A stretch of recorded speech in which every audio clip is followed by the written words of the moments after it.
السلام عليكم لي في ان شاء الله تكونوا ملاح. معكم ام سيلين من قناه يومياتي. لكن اول مره تشوفوا قناتي ما تنساوش الاشتراك فيها وتفعيل الجرس، هكذا يوصلكم كل جديد.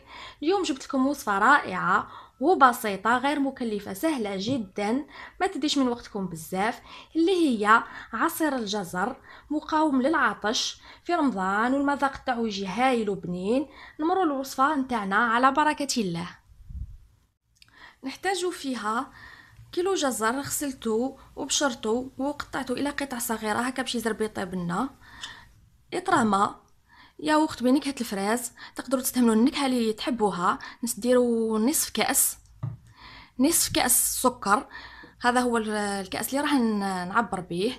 يطيح لي واحد 6 الى 7 معالق كبار موزه، وعصير ليمونه. الموز نقدروا نستعملوه نقدروا ما نستعملوش على حساب واش عندنا في الدار، كما تقدروا ديروا برتقاله، تقدروا ما ديروش خلاص.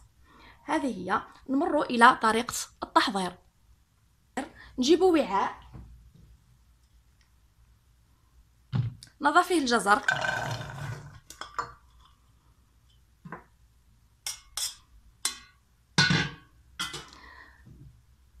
نسكبه فوق الماء،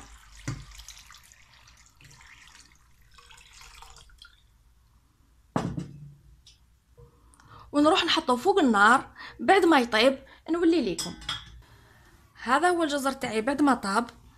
درك نبداو في طريقه التحضير. نزيدوا له السكر، نص كاس كما قلت لكم، نكيلو قداه المغرف يجي. وحده، زوج، ثلاثة، ربعة، خمسة، نشوفوا ترى مازال ما وصلش النص،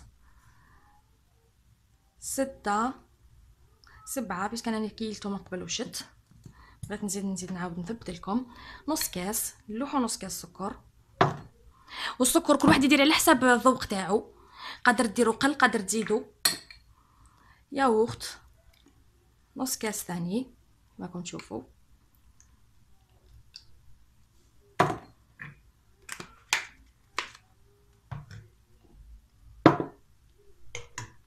نزيدوا نعصروا السيترون تاعنا، الليمون تاعنا، نعصروه مليح.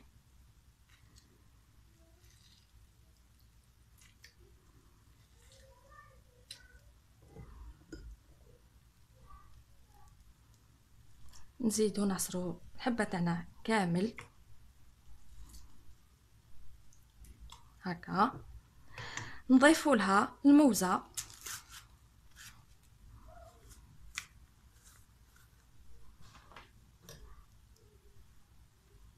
نحيو الحوايج زايدين اللي في الموز، نقصوه قطع صغار، قطع دي غوندال، نحركوهم ونبداو نميكسيوه بالخلاط تاعنا حتى يولينا ان جو. نجيب الخلاط تاعي ونبدا نخلط.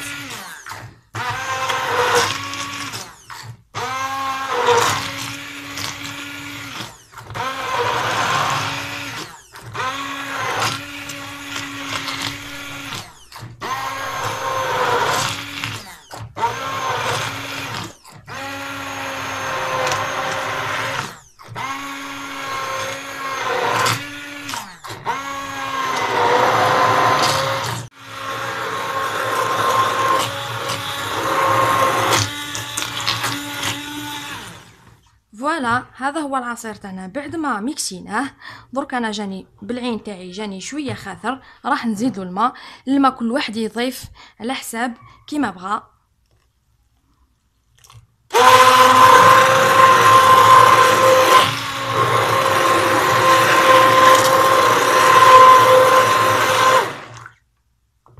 نزيد له شويه.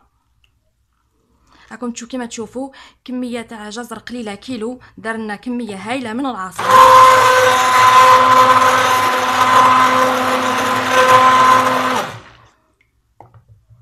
زايد الماء، انا هكا عجبني.